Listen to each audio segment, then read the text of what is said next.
As tensions rise over the inter-Korean military space race and an increase in troop movements has been detected along the inter-Korean border, we've been warned by North Korean state media again that war on the Korean peninsula is now a matter of time, not a possibility.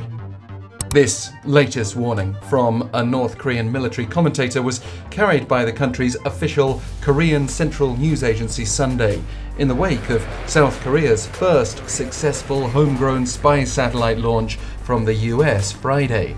And that came just days after the North managed to launch its first spy satellite, prompting the South to partially suspend a 2018 inter-Korean agreement designed to reduce border tensions, to be able to better conduct surveillance operations close to the North. North Korea's aforementioned military commentator said that the decision by Seoul made no sense and that South Korea violated its justification with its launch. Despite being condemned for breaching UN Security Council resolutions, North Korea's launch was its legitimate and just right, according to the commentator. Both Seoul and Pyongyang see military spy satellites as a vital part of detecting and responding to a potential attack from the other side.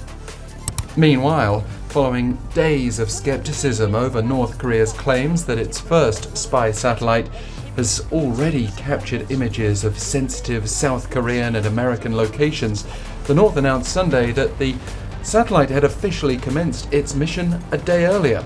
Operated by the Pyongyang General Control Center of the National Aerospace Technology Administration, it's widely believed that the satellite's image resolution capabilities are significantly lower than those of South Korea's, fueling doubts over how useful they might be for military purposes.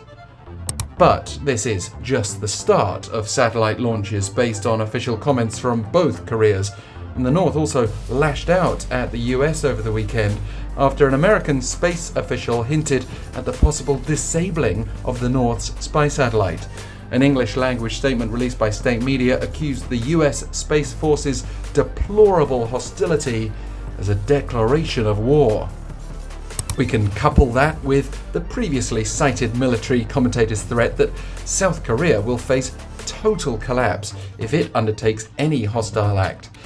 With the North effectively scrapping the 2018 agreement in its entirety after the South's partial suspension, North Korean guard posts have been restored along the border, where heavy firearms have also been deployed.